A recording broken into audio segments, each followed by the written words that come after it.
ஒரு phone call வந்துச்சுங்க. Phone எடுத்தோடனே, "தம்பி உங்கள் பேரில் ஒரு பார்சல் வந்துருக்கு தம்பி, நீங்கள் எங்கே இருக்கீங்க?" அப்படின்னு கேட்டாங்க. "அண்ணே என் பேரில் பார்சலா? நான் எதுவும் ஆர்டர் போடலனே" அப்படின்னு.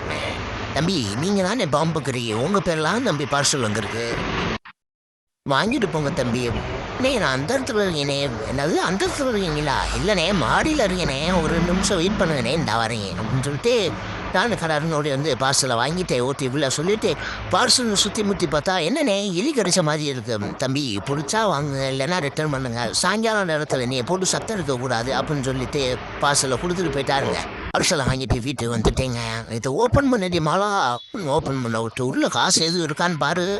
நீங்கள் காசு நீங்கள் போட்டால் தானேங்க இருக்கும், கொஞ்சம் வாயை மூடிக்கிட்டு சும்மா இருங்க அப்படின்னு சொல்லிட்டு எங்கள் பாப்பா கையில் ஒரு 100 ரூபாய் கொடுத்து, முதல் நீ போடுமான்னு சொல்லிட்டு, எங்கள் வீட்டில் இது 111வது உண்டியலுங்க. இந்த மாதிரி ஒரு திருக்குத்தனமான வீடியோக்குள்ள நீங்கள் ரெகுலராக பார்க்கணும்னா நம்ம வீடியோவை ஒரு சப்ஸ்கிரைப் பண்ணுங்கள், அப்புறம் லைக் பண்ணுங்கள்.